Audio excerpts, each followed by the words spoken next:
Habits are a big part of who we are. What we do habitually makes up much of what we do entirely. In fact, it's estimated that up to 70% of our waking behavior is made up of habitual behavior. People are highly variable, and if you can't form one habit easily, it doesn't mean that you can't form other habits easily. It takes 21 days to form a habit. Some people say 18, some people say 21, some people say 30 days, some people say 60 days. So which one is it? Does it depend on the habit that one is trying to form, or does it depend on the person that's trying to form the habit? There's a study published in 2010, first author Lally, L-A-L-L-Y. This study found that for the same habit to be formed, it can take anywhere from 18 days to as many as 254 days for different individuals to form that habit. So what I'd like to do is to take the scientific literature of how the nervous system learns and engages in neuroplasticity and apply that to habit formation, habit maintenance, and if so desired, how to break particular habits. I'd like to give you a particular tool that's gleaned from the research psychology literature.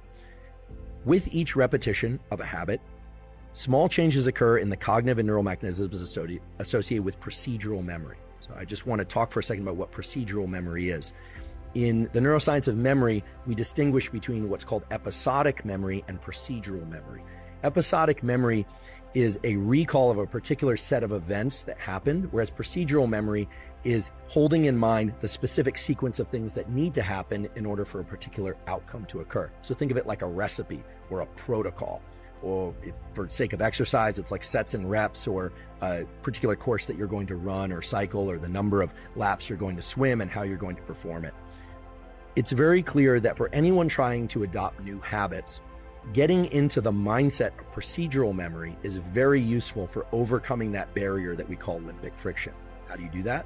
Well, a simple visualization exercise, or it doesn't even have to be done eyes closed. Oftentimes we hear visualization exercise. You think about sitting in the lotus position, eyes closed, and trying really hard to visualize something. It doesn't need to be anything like that. It can simply be, if you are deciding to adopt a new habit, to just think about the very specific sequence of steps that's required to execute that habit. And I'll use a trivial example, but this could be applied to anything. Let's say I want to get into the habit of making myself or someone else in my household a cup of espresso every morning. I would actually think through each of those steps, walk into the kitchen, turn on the espresso machine, draw the espresso, walking through each of those steps from start to finish. It turns out just that simple mental exercise done once can shift people toward a much higher likelihood of performing that habit regularly, not just the first time, but as they continue out into the days and weeks that follow. So that's remarkable to me, and the literature is really robust. So now I'd like to discuss a second and what I think is perhaps the most powerful tool for being able to acquire and stick to new habits. The tool that I'm referring to is something called task bracketing. And the neural circuits associated with task bracketing are basically the neural circuits that are going to allow you to learn any new type of habit or break any habit that you'd like to break. We have in our brain a set of neural circuits that fall under the umbrella term of the basal ganglia. The basal ganglia are involved in action execution, meaning doing certain things, and action suppression, not doing certain things. In the experimental realm, these are referred to as go, meaning do, or no go, don't do certain things. And some of us fall more into the category of we find it very easy to do certain things, but harder to not do other things. Some people have a lot of no-go type circuits that are very robust, and they have a lot of behavioral constraint, but they have a harder time getting into action. And some people have a perfect balance of both, but I've never met one of those people. Task bracketing involves a particular set of neural circuits within the basal ganglia. We have particular circuits in our brain that are devoted to framing the events that happen just before and as we initiate a habit, and just after and as we terminate a habit. In other words, it acts as a sort of marker for the habit execution, but not the execution of the habit per se. Now, this is very important because task bracketing is what underlies whether or not a habit will be context dependent or not. whether or not it will be strong and likely to occur even if we didn't get a good night's sleep the night before, even if we're feeling distracted, even if we are not feeling like doing something emotionally, or if we are, completely overwhelmed by other events. If the neural circuits for task bracketing are deeply embedded in us, meaning they are very robust around a particular habit, well, then it's likely that we're going to go out for that zone 2 cardio no matter what, that we're going to brush our teeth no matter what. In fact, brushing our teeth is a pretty good example, because for most people, even if you got a terrible night's sleep, even if everything in your life is going wrong, chances are, unless you're very depressed, if you're going to leave to work, or even if you're not, that you're going to still carry out the behavior of brushing your teeth in the morning. I would hope so, actually.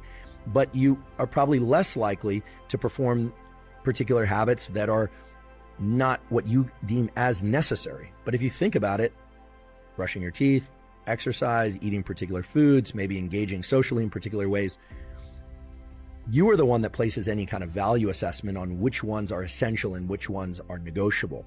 So task bracketing sets a neural imprint, a kind of a fingerprint in your brain of this thing has to happen at this particular time of day, so much so that it's reflexive. While it is important to think about the sequence of events that would be required in order to engage in that behavior, that procedural memory visualization exercise we talked about before, that will help. There is a way also that you can orient your nervous system toward this task bracketing process so that your nervous system is shifted or oriented towards the execution of a given habit. So this is sort of like warming up your body to exercise. When the dorsolateral striatum is engaged, your body and your brain are primed to execute a habit, and then you get to consciously insert which habit you want to perform. If you are considering adopting a new habit, or if you are trying to break a habit, it's very useful to think not just about the procedural aspects of what you're going to do, but also think about the events that precede and follow that particular habit and the execution, or at least the effort to execute that habit. What you're doing is you're casting a kind of a spotlight around a bin of time or a set of events for which dopamine can be associated. What does this look like in the practical sense? Well, again, I'll just try and use very simple, concrete examples, but this could carry over to anything. Let's say I were somebody who has a hard time getting in that 30 to 60 minutes of zone 2 cardiovascular exercise mid-morning. What I should do is positively anticipate the onset and the offset of that session, right? So thinking about leaning into the effort, going out and doing that zone 2 cardio session, and I should think about how I'm going to feel after. So not just thinking about how great I'm going to feel after, but also thinking about how hard it's going to be at the beginning, and then trying to reward myself subjectively for the entire experience. In other words, start rewarding task bracketing in addition to rewarding the execution of the habit itself. I'll get into the specific tool for breaking habits. Capture the sequence of events, not that led to the bad habit execution, but actually to take advantage of the fact that the neurons that were responsible for generating that bad habit were active a moment ago, and to actually engage in a replacement behavior immediately afterward. Now, this is really interesting and I think powerful, because I would have thought that you have to engage in a replacement behavior that truly replaces the bad habit behavior, right? That you would have to be able to identify your state of mind or the sequence of events leading into the bad habit, but rather the stage or the period immediately after the bad habit execution is a unique opportunity to insert a different type of what we would call adaptive behavior, but that could be any behavior that's not in line with the bad behavior. So let's give it an example. Let's say you find yourself, you're trying to do focused work, you pick up your phone, you're disappointing yourself for picking up your phone.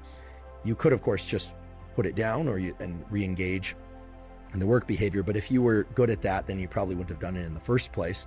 And so what turns out to be very effective is to go engage in some other positive habit. Now, this has two major effects. The first one is you start to link in time the execution of a bad behavior to this other good behavior.